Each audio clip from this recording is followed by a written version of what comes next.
पूरा बालोतरा उद्वेलित था। बाड़मेर जिले में पूरे में एक प्रतिक्रिया थी और मैं एक जिम्मेदार जनप्रतिनिधि के नाते उस परिवार को संबल देने के लिए भी आया और पार्टी के कार्यकर्ताओं ने जो बंद का ऐलान किया था, लिहाजा वो बंद का ऐलान तो क्योंकि सरकार ने, प्रशासन ने कल रात को समझौता किया, पर मेरा ये मानना है कि ये प्रश्न कानून व्यवस्था से जुड़ा था, महिलाओं की सुरक्षा और सम्मान से जुड़ा था, अनुसूचित जाति के स्वाभिमान से जुड़ा था। और ऐसे में यदि उसमें कोई गफलत होती है तो स्वाभाविक तौर पर एक जिम्मेदार दल के नाते हमारी भूमिका थी। कार्यकर्ताओं ने बंद का ऐलान किया, खूब परिश्रम किया, उस परिवार के साथ खड़े रहे, अंततः परिवार को संबल भी मिला। मुझे लगता है कि हम लोग यदि सक्रिय नहीं होते तो शायद इस रूप में उस परिवार को संबल नहीं मिलता। तो एक नैतिक जिम्मेवारी को पूरा किया, इस नाते मेरा आगमन है। सर, प्रदेश में आप इस बार चुनाव होने वाले हैं, चुनावी साल शुरू हो गए, काफ़ी उठापटक रही है, बीजेपी में भी काफ़ी पौधे दर किए, सचिन पायलट भी जो बयान दे रहे हैं, किस तरह से दिखते हैं सर आप? देखिए, भारतीय जनता पार्टी में तो जो बदलाव है वो परंपरागत है और सामान्य है, और इस तरीके से संगठन का बदलाव एक अंतराल के बाद होता ही है।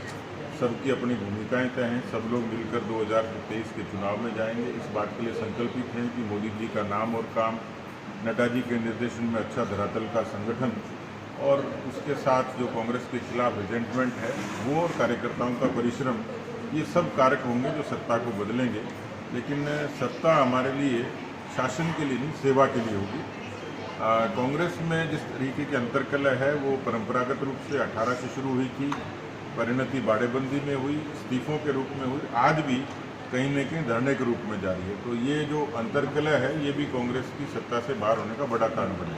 सर, आपको लगता नहीं है कि कहीं ना कहीं चुनावी साल में जिस तरह से एकदम से आपको हटाया गया, वहाँ आपको नहीं लगता पूरे प्रदेश में जिस तरह से आप काम कर रहे थे, जगह जगह, मतलब सीमावर्ती जिला जैसलमेर के बाद यहाँ भी आप पहुँचे हैं, कई कार्यकर्ताओं को आप पर्सनली जानते थे, ऐसा शायद पहली बार हुआ है कि कोई ऐसा प्रदेश अध्यक्ष रहा जो इस तरह से काम कर गया, उसके बावजूद भी अचानक से हुआ, किस तरह से कहते हैं आप? देखिए, मैं पार्टी में पद के लिए कभी नहीं आया, कभी कोई डिमांड नहीं थी और न आगे मेरी कोई डिमांड है। मैं एक सामान्य कार्यकर्ता की तरह काम करता था।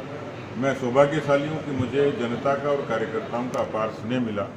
मैं अपनी भूमिका से संतुष्ट हूँ कि मुझे 3.5 साल काम करने का अवसर मिला।